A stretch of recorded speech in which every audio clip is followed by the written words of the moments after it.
This is the story of how minimalism changed my life.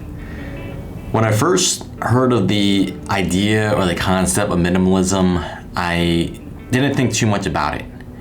But as I started digging more into the ideas, the principles behind minimalism, I realized that these ideas could be applied to my own life and that it goes against everything that I had ever known.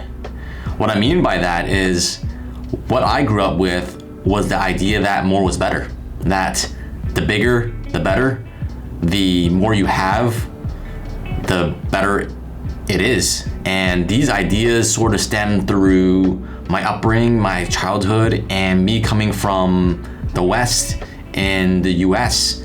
That was what we were told. Whether that was subconsciously, whether that was through advertisements, that was the idea that sort of stuck with me.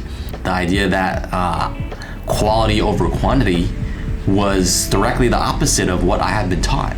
And so when I was going through about this journey, I started with a scarcity mindset that the less I had meant I was doing worse off. And subconsciously, I think this got passed on to me through my own upbringing. My parents were definitely hoarders, and they thought that we need this, we need that, and we wanted to save it for a rainy day, right? And I don't blame them for the experiences they had. They lived in a totally different world, being immigrants and coming to the US and going through a lot of problems and issues that I didn't have to deal with when I was growing up.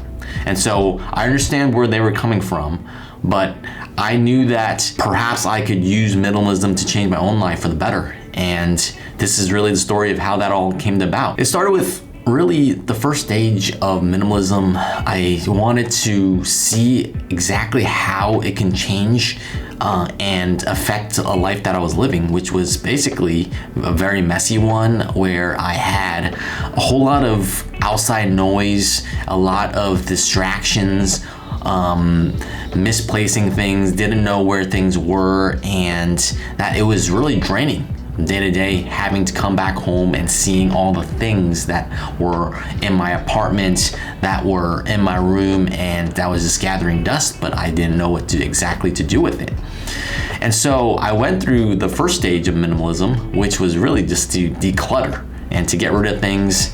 And I really remember the process of the first couple of times I went about this, because it didn't stick the first time around.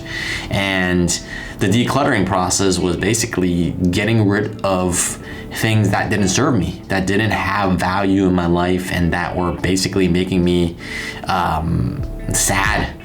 That I had these things that didn't bring any value, that were always a constant reminder, whether that was good or bad things. And so I ended up collecting, it must have been 10, 20 bags, extra large trash bags of things that no longer served me.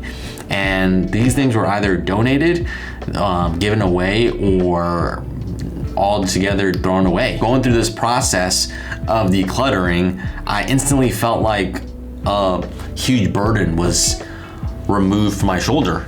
And it was these things that I had decided to keep on just because, whether that was like mementos from my childhood, or it was like report cards, or pictures that were really of low quality, and extras of so many things. They all had to go. And the first thing I noticed was that having such an organized space in my life really allowed for creativity, allowed for freedom of time in order to spend more time with friends, spend more time with family, and to pursue passion projects, and to live the life I truly wanted to live. And so I went through the first stage of minimalism, which was to declutter, and then stage 2 was a moment of realization that it wasn't just about physical things, but it was the principle of minimalism, that less is more, that I should go for things that truly matter to me, and this could be widely applied. I first thought it could only be applied to things itself, physical things. But the idea of minimalism can be applied to your finances, financial minimalism. It can be applied to your relationships. It can be applied to the things that you allow into your life. And what I mean by that is events that you go to, people that you associate with, hobbies that you choose to pursue. So this was a really big realization on my part. Was at this stage, I realized that minimalism was applicable to all things. And so when I was going through the decluttering phase and then to the second stage of actually applying it to other areas of my life, I quickly realized 3 important lessons, which I'm going to share with you guys today. And the first lesson is that consumerism is a trap.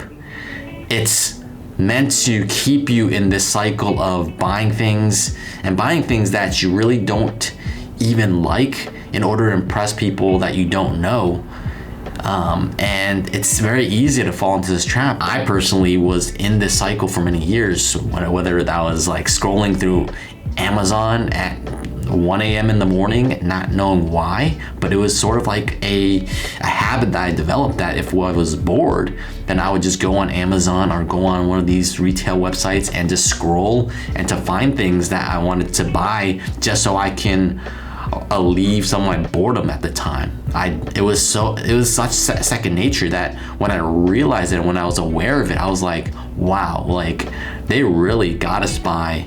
They really got us. And the crazy thing is, corporations spend millions and millions of dollars creating these targeted advertisements that are built upon now artificial intelligence driven algorithms that know how to target their customers.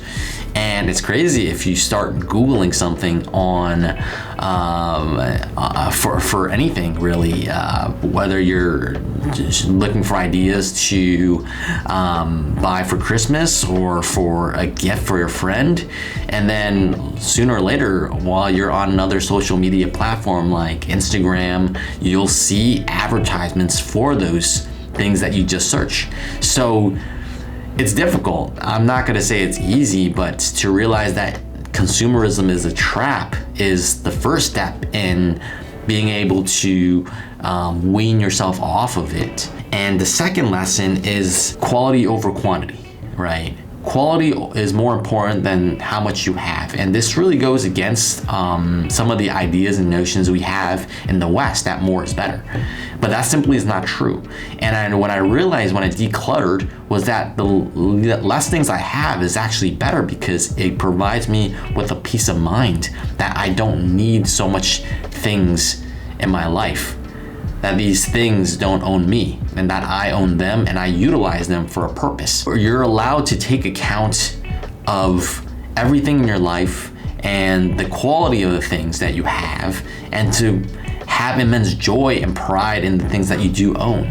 And I think when I realized that, I opted for more quality things, and sometimes these things cost more, but they're of lasting value. And so I truly believe focusing on quality over quantity and having a system in place where you're not always purchasing things, but to really vet and ask yourself, do I actually need this? Does this add value into my life? Does it fit into my life?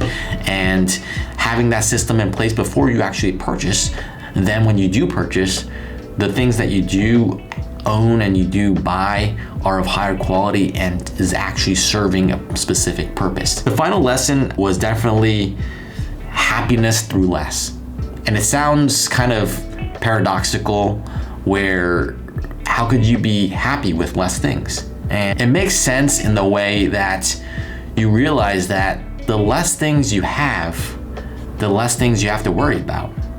And for me, I realized that when I went traveling, right? So I travel many months out of the year, and when I realized that I could fit all of my life into one 40-liter bag and I could live on that 40-liter bag for 5-6 months on end while I was backpacking through South America. It made me realize how little I actually need in order to live, to be happy. That I was more focused on experiences over material things.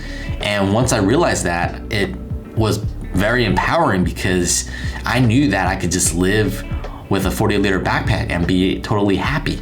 So that not only frees up my peace of mind, but it also gives me the freedom to know that financially, I don't need that much in order to live a satisfying life, to be content.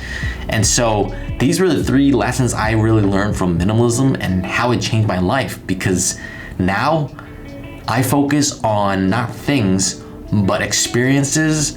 I realize that the things that I do own don't own me, and that the things that I do own serve a specific purpose. They have a reason for being there. And honestly, it makes cleaning a whole lot easier. And so this is the story of how minimalism changed my life. And although this is not a perfect process, but it is a journey, and it has taken me really the last 4 or 5 years to develop. From the first time I actually threw things out and donated and going to Goodwill, to now where I have a really good process and system in place when I decide whether or not to buy something.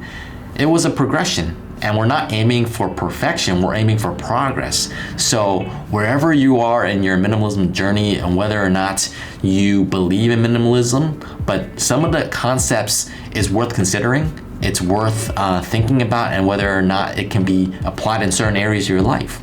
And it's not just things, it's the people that you interact with, the relationships you have, how you handle your money. These are all ideas that minimalism can be applied to. And when I realized that, and I got to work and I applied those concepts to my everyday life, it really changed my life. Feel like you've gotten value from this video? Make sure to like and subscribe and add a comment. I'm curious to know if you believe in minimalism. Have you even heard of minimalism? Have you heard of minimalism? Do you believe that it can be applied to your own life? And if you do believe in the ideas and the principles of minimalism, how you actually apply it to your life? I'm curious to hear what you guys think. Please leave a comment in the section below, and I'll definitely get back to you guys.